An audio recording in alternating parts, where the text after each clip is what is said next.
அன்பார்ந்த தென்னிந்திய திருச்சபை பிள்ளைகள் யாவருக்கும் என் அன்பின் வாழ்த்துக்கள். மறுபடியும் எஸ்டிசி காலேஜ் சாரா டக்கர் கல்லூரியை குறித்து அந்த காரியங்களை நான் உங்களுக்கு தெளிவுபடுத்துகிறேன்.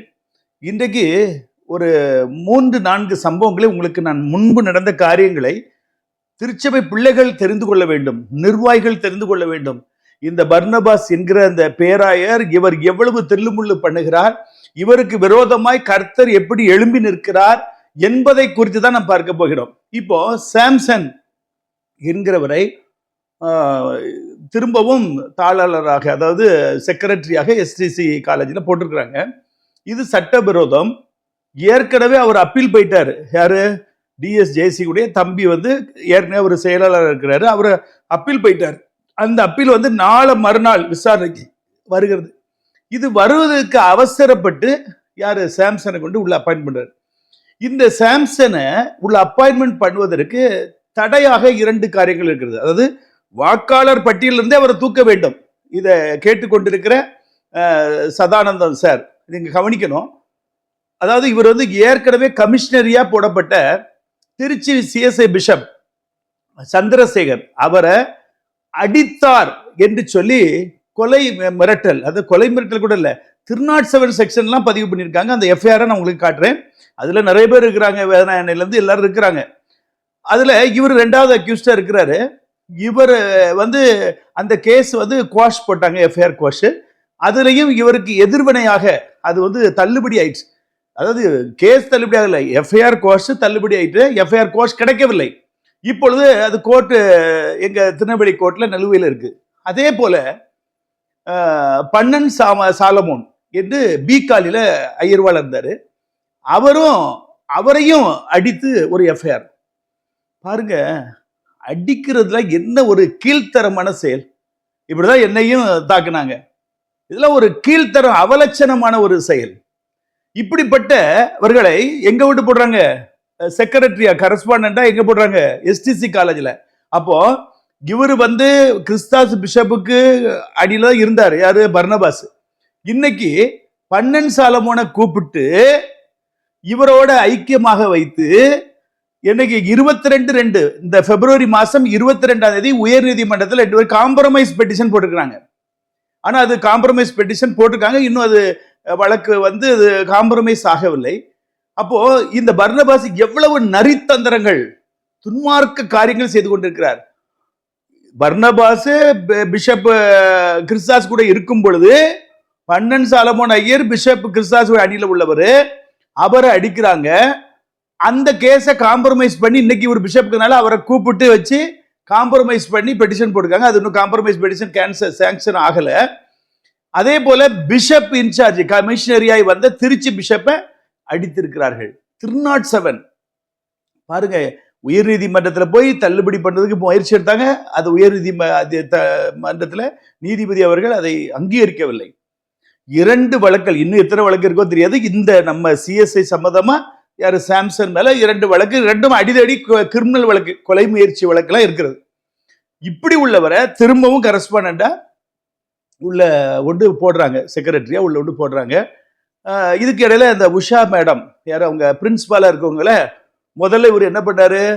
சஸ்பெண்ட் பண்றாரு. எதுக்காக என்றால் லஞ்ச ஒழிப்பு துறையிலிருந்து ஒரு எஃப்ஐஆர் ஆயிருக்கு. இது எப்போ? பழைய பிஷப் யாரு? கிறிஸ்தாஸ் பிஷப் இருக்கும் பொழுது, குண்டூசி லே செக்ரட்டரியா இருக்கும் பொழுது பெல்பின்ஸ், குண்டூசி லே செக்ரட்டரியா இருக்கும் பொழுது குணசிங்.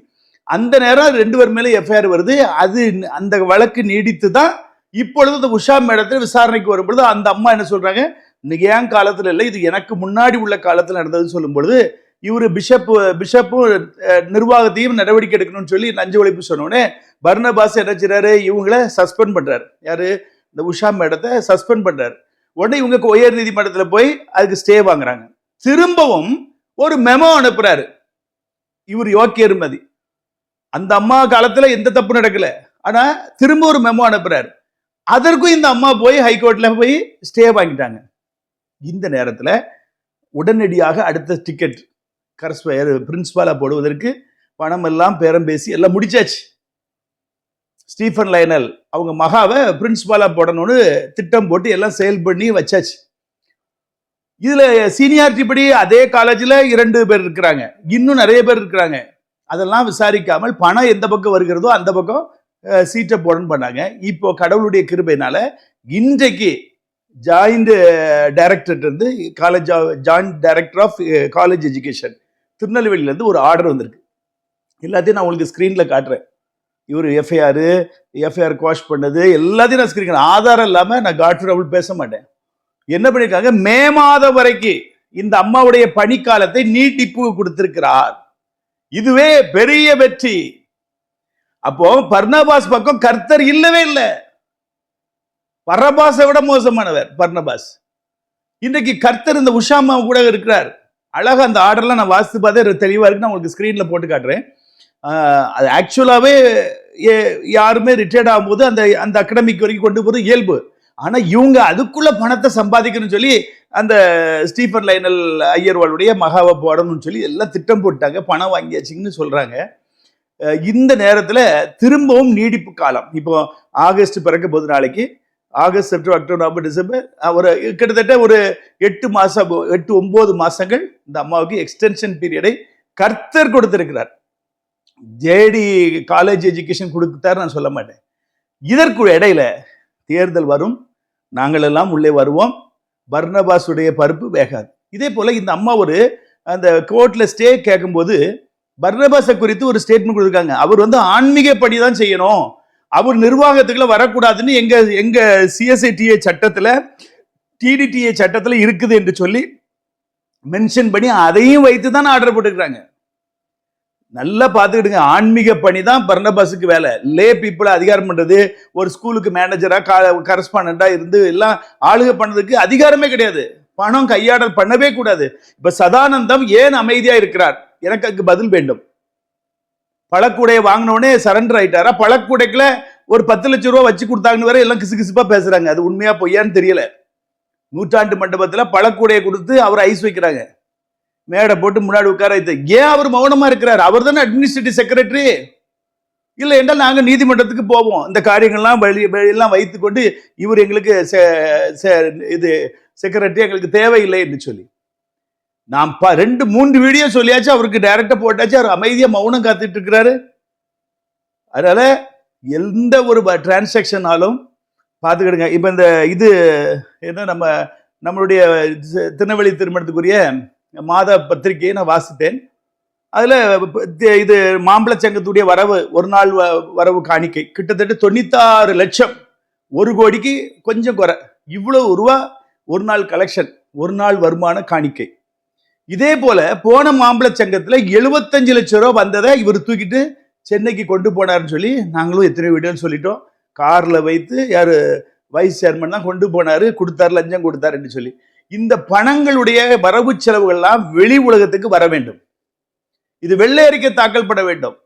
இதையெல்லாம் நாங்கள் பலமுறை கேட்டுக்கொண்டிருக்கோம். உள்ளே வருவோம், வந்து என்ன செய்வோமோ நாங்கள் செய்வோம்.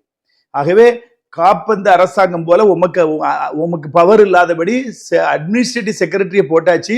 இன்னும் பர்னபாஸ் தலையை தூக்கிட்டு இருக்காரு. தேவனுடைய கோபாக்கனை வந்து கொண்டிருக்கிறது, அடிமேல அடி விழுந்து கொண்டிருக்கிறது. ஆகவே எல்லாரும் ஒன்றுபடுவோம், அரக்கனை அழிப்பதற்கு எல்லாரும் ஒன்றுபடுவோம். இந்த தீய சக்தியை திருநெல்வேலி திருமணத்தை விட்டு அறவே இல்லாமல் அகற்றுவதற்கு நாம் எல்லாரும் ஒன்றுபடுவோம். இதில் அந்த அணி இந்த அணி என்று வேற்றுமை வேண்டாம். எல்லாரும் ஒன்றுபட்டு ஊரை விட்டு துரத்துவோம். நம்ம திருமணத்துக்கு ஒரு முன்னேற்றத்தை கொண்டு வருவோம். மேடம் உஷா மேடம் நல்ல போல்டா இருங்க. நாங்கெல்லாம் உங்க பின்னாடி சிங்கம் போல, டைகர் போல உங்களுக்கு பின்னாடி இருக்கிறோம். தைரியமா ஹேண்டில் பண்ணுங்க. பர்னபாஸுக்கு நீங்க சரண்டர் ஆகாதீங்க, யாருக்கு நீங்க பணிந்து போகாதீங்க. உங்களுக்கு இன்னொரு 8 மாசம் இருக்கு.